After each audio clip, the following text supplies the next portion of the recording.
CD 2. Test 3. You will hear a number of different recordings and you will have to answer questions on what you hear. There will be time for you to read the instructions and questions and you will have a chance to check your work. All the recordings will be played once only. The test is in 4 sections.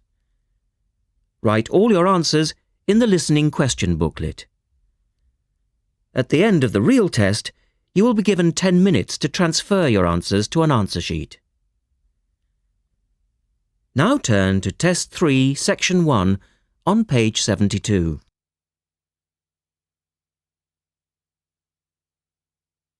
Test 3, Section 1. A student wants to register for a conference.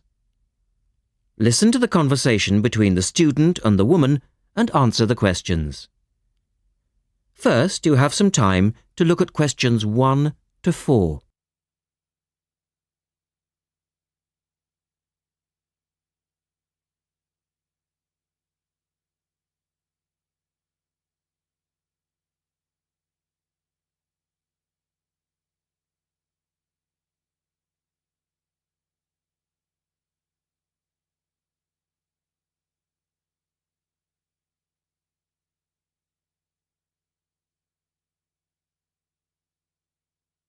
You will see that there is an example which has been done for you.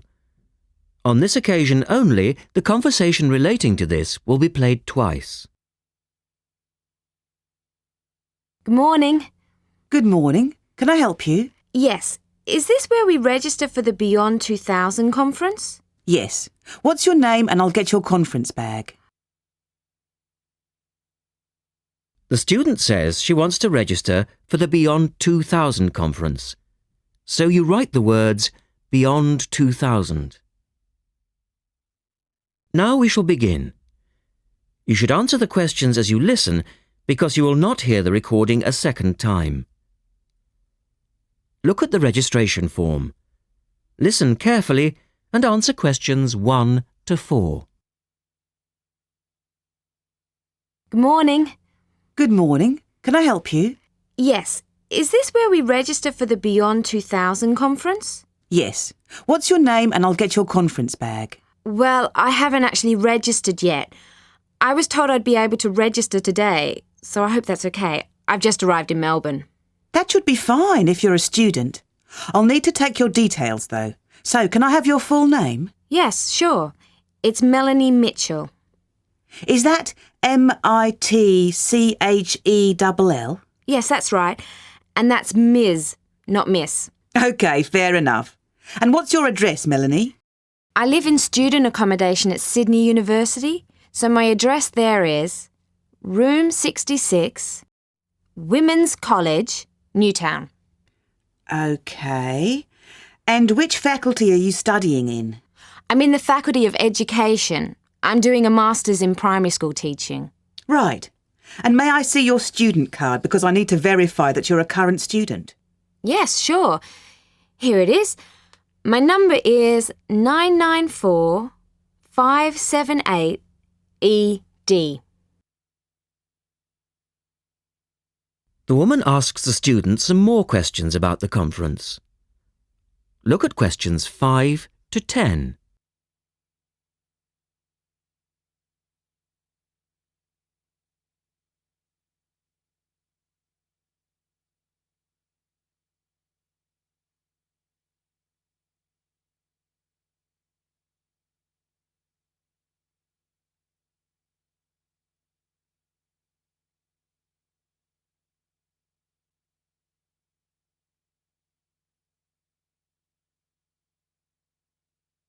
Now listen to their conversation and answer questions 5 to 10.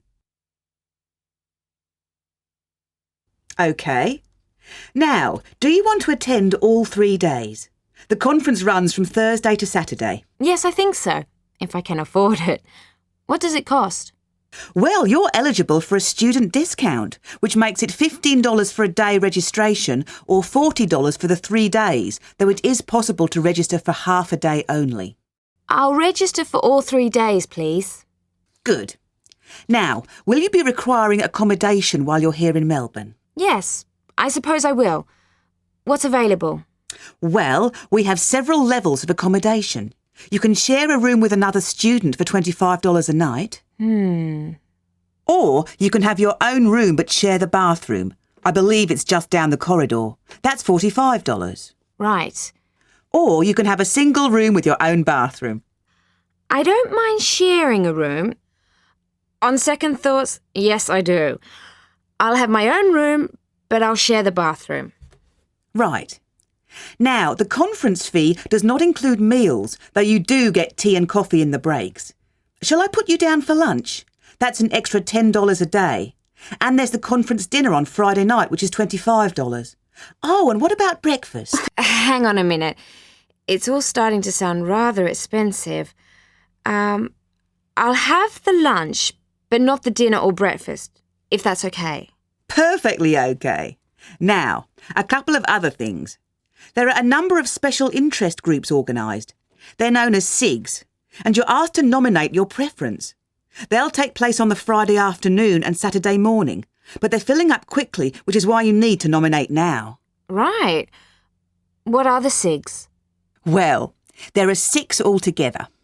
Let's see. On Friday, you have a choice between computers in education or teaching reading skills. Or a session on catering for the gifted child. Oh, they all sound interesting. But technology in the classroom is really my area of interest, rather than reading. So I'll go for that. I can probably read up on the gifted child topic myself. Right.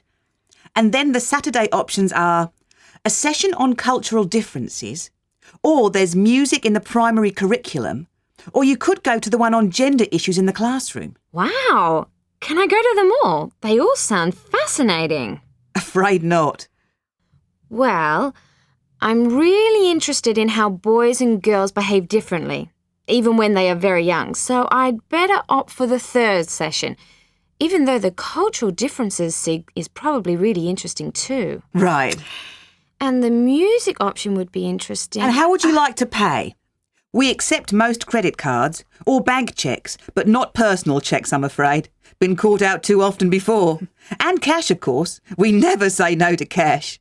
I'll have to put it on my card because I don't have enough cash on me right now. That's fine. Enjoy your time here with us in Melbourne.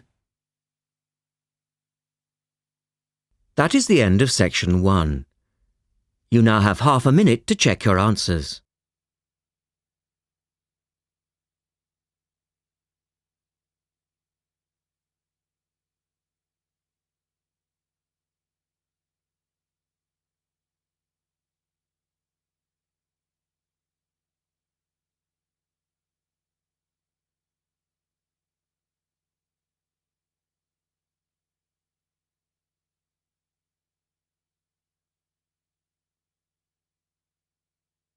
Now turn to section 2 on page 73.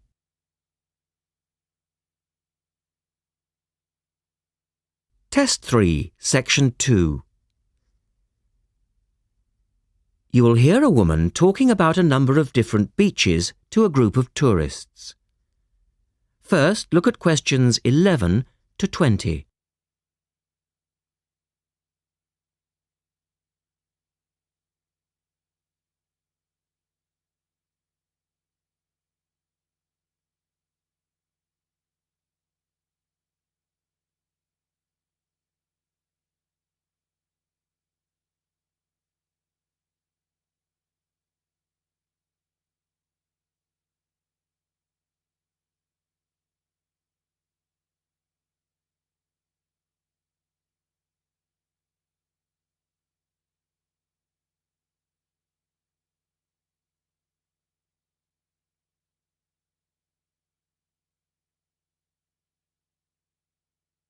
As you listen, answer questions 11 to 20. Right, let's move on to the beaches here, which are absolutely beautiful. You do have over 100 to choose from. They're mostly sandy beaches and they vary from the largest, which is 2.5 kilometres long, to tiny sandy coves. but there are a few that I'd really recommend you to visit. So, looking at this pamphlet, first of all, there's Bandella Beach. This beach is 1 kilometre away from the old fishing village of Bandella, which is a beautiful spot. If you park in the car park behind it, there's a small path which leads down to the bay. It's very pretty because the whole beach is backed by pine trees, so it's very sheltered. The beach itself is very clean and the water is shallow and safe. That, together with the soft sand, make it an ideal beach for children and non-swimmers. A little further round the coast, again to the east, in the eastern corner of the island, is the spectacular Dapolata Beach, which is basically a long inlet. The land around this beach is marshland. It's all marsh, and there's a stream which winds through it, and the stream goes into the sea. And the beach has lovely pale gold sand. Access to this beach is quite tricky, and not for the less energetic. You have to go down a long flight of steps, 190 to be exact. But you'll be relieved to know that there's also a road which winds down to a car parking area. When you're level with the sea, there is a handful of shops and bars, and you can hire some beds and umbrellas. Continuing round the island, just past the tip of Calne, is the next beach I'd suggest you visit, and this is San Get. Why? Because there isn't a beach longer than this on the island. If you want to know, it's exactly 2.5 kilometres long, and that's a bonus because it means it never gets overcrowded. It has golden sand and clear blue water shelving into the sea. There are several beach restaurants to choose from, and water sports are available when the water is calm. But check first. This beach operates a flag system, as the sea can get rough and you should always swim between the flags. There's a large car park which gives you easy access to the eastern end of the beach, but the western end is much quieter and more wild, as it is harder to reach. Blanaka is another popular beach, just in the northwest corner of the island. It has incredibly white sand and sparkling water. There is ample car parking here and plenty of bars and restaurants. Blanaka has white cliffs all around it, and for those of you who'd like a little more to do than just lazing on the beach, there are caves here which you can explore in the cliffs, and you can also dive into the water from rock platforms along the side of the cove. Well, my final recommendation for today is Disador. Now, this beach isn't quite as easy to get to as the others I've talked about. It's quite a remote little beach, tucked away here next to Blanaka. You can reach Disador by a steep slope which goes over some sandbanks. The beach itself is small and pretty, with reddish-coloured sand and some stony areas on its eastern side. Despite being quite small, the bathing is good, and you can also go fishing here from the rocks at either side. It's a good idea to take some food and drink with you if you decide to go here, as there's only one little bar which isn't always open. So, that should give you plenty of ideas to choose from over the next 2 weeks. And if you have any further questions... That is the end of section 2. You now have half a minute to check your answers.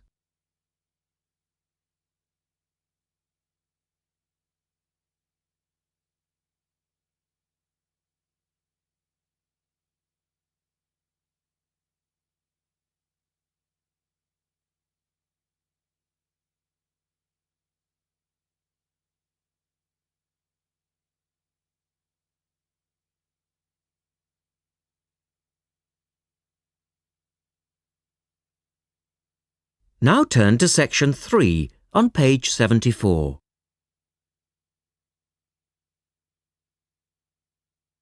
Test 3, section 3.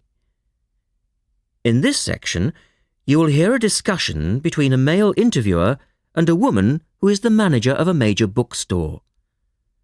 First, look at questions 21 to 24.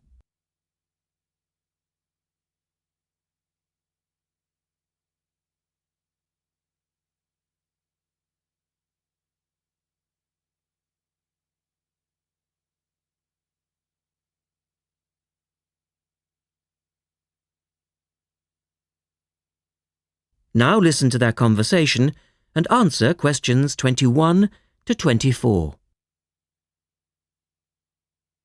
The start of a new academic year is a challenge for booksellers.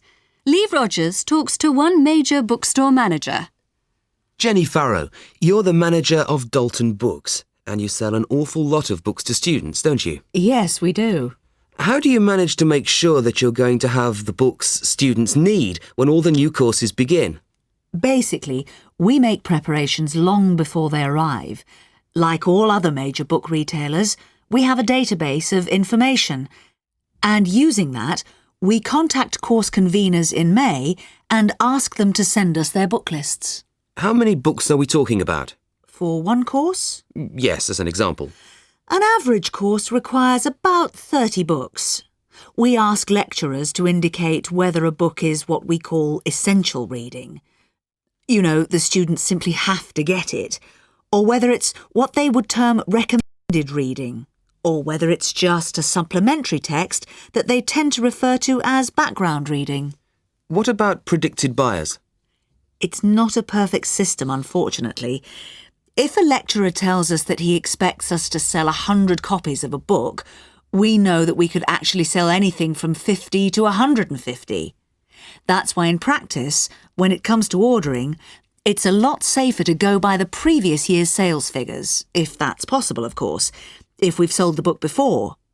We also build other factors into the equation, including the type of course that the books are for, the student's year group, and a measure of our own judgment. And these criteria make a fairly accurate guide. As accurate as we can be, yes. Look at questions 25 to 30.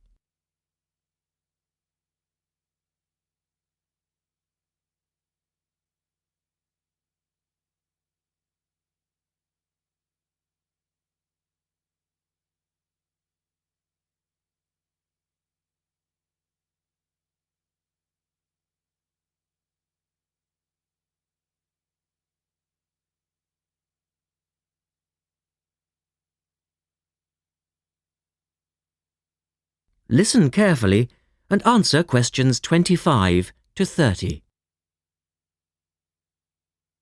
What about the publishers? Do they take an active role in promoting new books? Certainly. The academic and professional publishing market is worth about £700 million a year, so publishers go to some lengths to make sure their books are known. The standard procedure they use is to mail out catalogues to lecturers or colleges and universities. That's been the main form of promotion for years. Now, of course, they can also post details of new or revised works on websites. Some even go so far as writing individual letters to the appropriate lecturers in order to let them know what's coming up. The lecturers then contact you if they're interested. That's right. The publishers send us, the booksellers, inspection copies.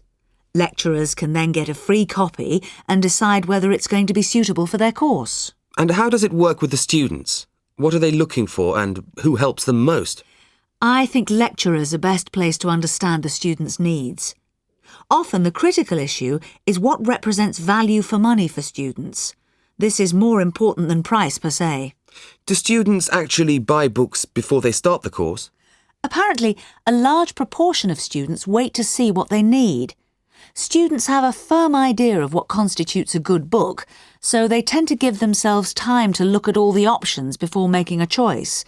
They tend to go for books that are clear and easy to use. Often, the texts that their lecturers recommend turn out to be too academic and remain here on our shelves. Well, that was Jenny Farrow. And our guest tomorrow will be... That is the end of section 3. You now have half a minute to check your answers.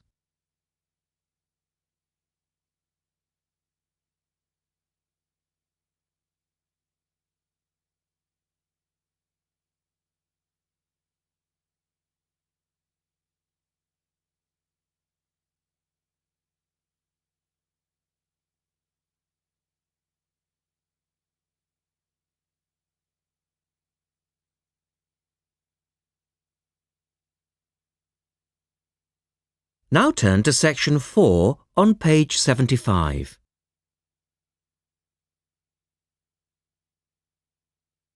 Test 3, Section 4. You will hear Rebecca Bramwell, an artist and illustrator, giving advice on how to get your first job or commission as an artist. First, you have some time to look at questions 31 to 35.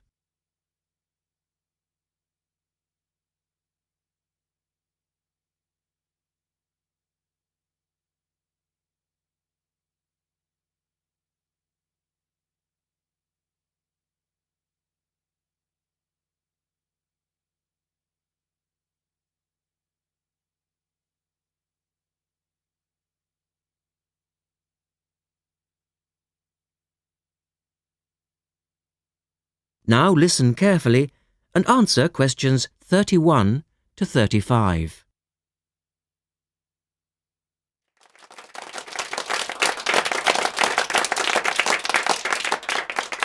I'd like to introduce Rebecca Bramwell, an artist and illustrator who has come along today to talk to you all about getting your first job or commission as an artist. Over to you, Rebecca. Thank you for inviting me. I remember when I graduated back in 1983, I was very excited about getting my first commission. My degree was in fine art and I'd worked long and hard to get it. I was an enthusiastic student and I never found it difficult to find the incentive to paint. I think as a student you're pushed along by fellow students and tutors and the driving force is there. However, when you leave college, you find yourself saying things like, I'll have one more cup of coffee and then I'll sit down to work. I hate to admit it, but I say it myself. Suddenly, it isn't finding the inspiration or getting the right paper that's a problem. It's you. In my view, there are a number of reasons why this happens. It's a real challenge making a decent living as a new artist. You have to find a market for your work. Often you work freelance and need to take samples or portfolios of your work from place to place. These experiences are common to a lot of professional people. But artists also have to bare their souls to the world, in a way. More than anything, they want praise. If people don't like what they create, then it can be a very emotional and upsetting experience hearing them say this. I began to realise that these problems were preventing me from having a career in art, and so I decided to experiment. I was a painter, but I started to dabble in illustration, drawing pictures for books, cards, and this offered me the opportunity to become more emotionally detached from my work. I was no longer producing images from the heart, but developing images for a specified subject, taking a more practical approach.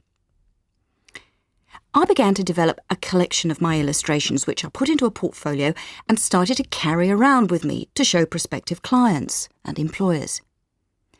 But it was still tricky because publishers, for example, want to know that your drawings will reproduce well in a book. But without having had any work published, it's hard to prove this. Having a wonderful portfolio or a collection of original artwork is, of course, a first step. But what most potential clients would like to see is printed artwork, and without this evidence, they tend to hold back still when it comes to offering a contract. Look at questions 36 to 40.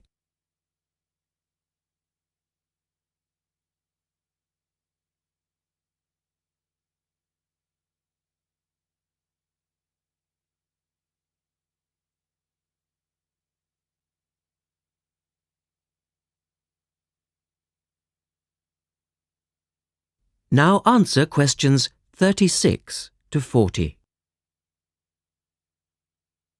Well, I overcame this problem in two ways. And I suppose this is my advice to you on preparing your portfolio of your best work. The first way was by submitting my work for a competition. And the one I chose was for a horoscope design and was sponsored by a top women's magazine. There are a few of these competitions each year, and they offer new illustrators an opportunity to showcase their work.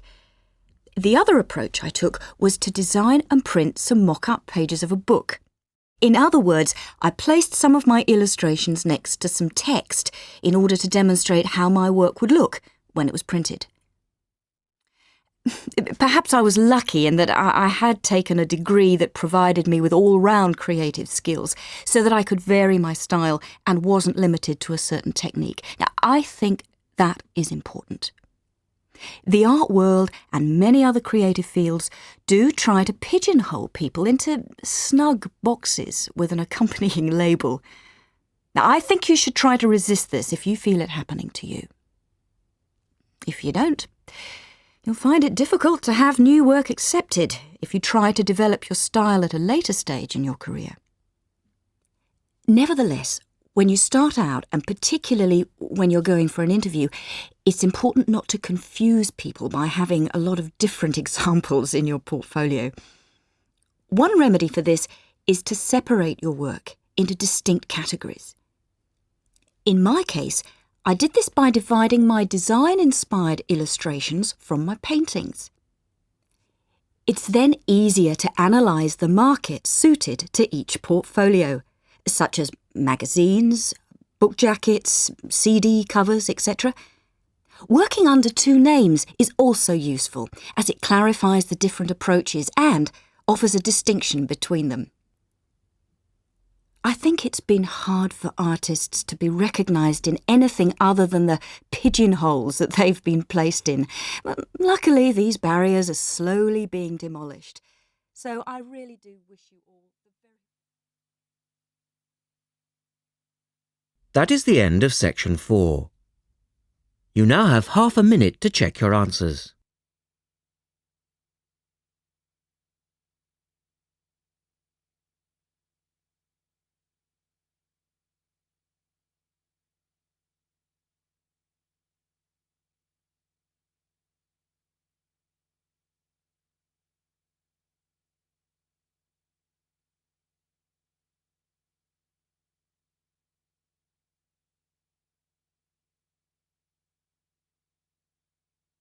That is the end of the listening test. At the end of the real test, you will have 10 minutes to transfer your answers to the listening answer sheet.